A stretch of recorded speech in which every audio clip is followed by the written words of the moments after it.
Assalamualaikum warahmatullahi wabarakatuh. Apa kabar anak ibu semua? Baiklah, sebelum kita mulai belajar, marilah kita membaca doa terlebih dahulu. Bismillahirrahmanirrahim. Rabbi zidni ilman warzuqni fahman. Baik, kita masuk materi kita, yaitu tentang akikah dan kurban menumbuhkan iman dan kepedulian umat.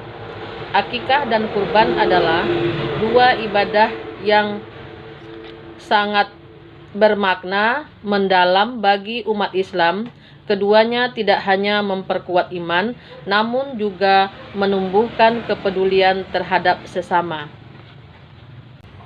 Tujuan pembelajaran kita pada pertemuan ini ada 5 tujuannya.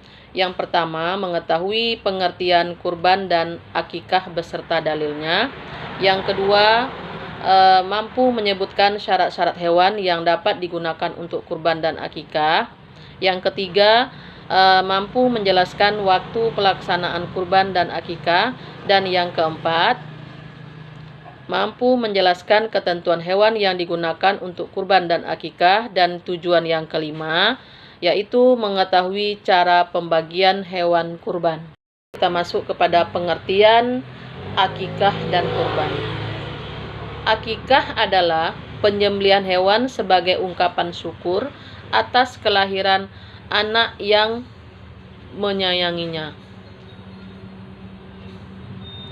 Kurban adalah penyembelihan hewan sebagai bentuk ibadah dan mendekatkan diri kepada Allah Subhanahu wa Ta'ala.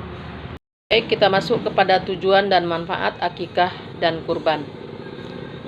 Tujuan akikah dan kurban adalah mendekatkan diri kepada Allah Subhanahu wa Ta'ala, menanamkan nilai-nilai keimanan, dan memupuk rasa kepedulian. Sedangkan manfaat dari akikah dan kurban itu adalah menambah pahala, mempererat silaturahmi, dan berbagi dengan sesama. Syarat hewan kurban dan akikah. 1. Syarat hewan kurban berusia minimal 1 tahun, tanpa cacat, dan halal untuk dikonsumsi. Yang kedua, hewan akikah. Hewan yang digunakan untuk akikah itu harus berusia minimal 1 tahun untuk kambing dan 2 tahun untuk sapi. Ketentuan hewan kurban dan akikah, yaitu penyembelihan. Nah, di dalam penyembelihan ada 3 yang harus kita perhatikan. Yang pertama, dilakukan dengan niat yang ikhlas dan sesuai dengan syariat Islam. Yang kedua, mengenai pembagiannya, yang mana dalam pembagian daging kurban itu dibagi menjadi 3 bagian untuk keluarga, sanak saudara, dan orang miskin.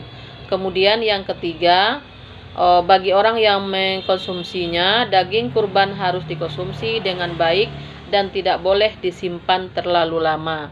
Jadi, kalau daging kurban itu tidak boleh disimpan terlalu lama.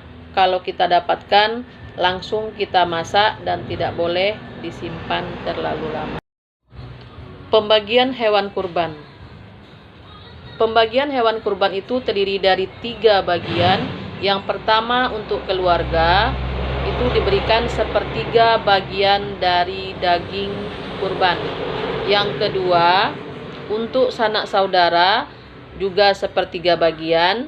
Untuk orang miskin juga 1/3 bagian. Jadi pembagian hewan kurban itu antara keluarga, sanak saudara, dan orang miskin itu pembagiannya sama, yaitu 1/3.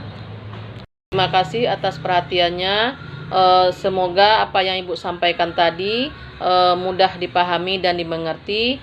Semoga ibadah akikah dan kurban kita laksanakan yang dapat memperkuat iman dan mempererat hubungan dengan sesama. Salah dan kurangnya Ibu mohon maaf. Ibu akhiri. Assalamualaikum warahmatullahi wabarakatuh.